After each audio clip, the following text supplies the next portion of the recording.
Oats khichdi recipe టేస్టీగా సింపుల్గా పోషకాలతో కూడిన ఓట్స్ కిచిడి తయారీ విధానం ఇదే. పిల్లలు ఇష్టంగా తింటారు. ఎప్పుడైనా సింపుల్గా వంట చేసుకోవాలనిపిస్తే ఈ ఓట్స్ కిచిడి పర్ఫెక్ట్గా ఉంటుంది.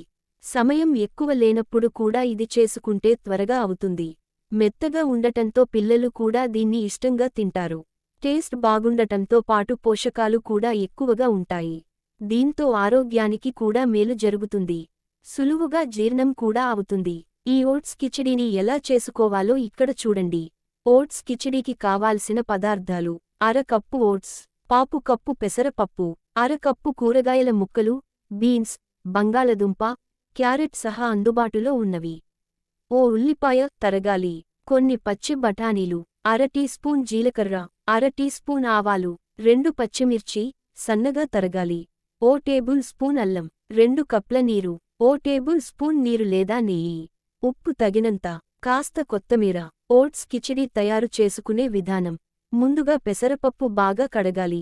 ఆ తర్వాత ఆ పాత్రలో బాగా మెత్తగా ఉడికించుకోవాలి. పక్కన పెట్టుకోవాలి. స్టవ్పై ఓ ప్యాన్ పెట్టి అందులో నూనె లేదా నెయ్యి వేసుకుని వేడి చేయాలి. అందులో ముందుగా ఆవాలు, జీలకర్ర వేయాలి. ఆవాలు చిలపటలాడాక తరిగిన ఉల్లిపాయలు, కచ్చాపచ్చాగా దంచుకున్న అల్లం, పచ్చిమిర్చి ముక్కలు వేసి గోల్డెన్ కలర్ వచ్చే వరకు వేపుకోవాలి. ఆ తర్వాత అందులో కట్ చేసుకున్న కూరగాయల ముక్కలు, పచ్చి బఠానీ వేసుకోవాలి. పసుపు, తగినంత ఉప్పు వేయాలి. మూత పెట్టి 3 నిమిషాల పాటు బాగా ఉడకనివ్వాలి. దాంట్లో ఉడికించుకున్న పెసరపప్పు, ఓట్స్ వేసి బాగా కలపాలి. నీరు కూడా పోయాలి. ఆ తర్వాత ఓట్స్ మెత్తబడే వరకు సుమారు 6 నిమిషాల పాటు మూత మూసి ఉడికించుకోవాలి. మధ్య మధ్యలో కలుపుతూ ఉండాలి. బాగా ఉడికిన తర్వాత దానిపై ఓ స్పూన్ నెయ్యి వేయాలి. చివర్లో కాస్త కొత్తిమీర వేయాలి. ఆ తర్వాత ప్యాన్ దించేసుకోవాలి. అంతే, టేస్టీగా ఉండే ఓట్స్ కిచిడి రెడీ అయిపోతుంది. ఈ ఓట్స్ కిచిడీలో పోషకాలు మెండుగా ఉంటాయి. రకరకాల కూరగాయలు, పెసరపప్పు, ఓట్స్ వేయడం వల్ల దీంట్లో కీలకమైన విటమిన్స్, మినరల్స్ ఉంటాయి. దీంతో ఆరోగ్యానికి మేలు జరుగుతుంది. మెత్తగా ఉండటంతో సులభంగా జీర్ణం అవుతుంది.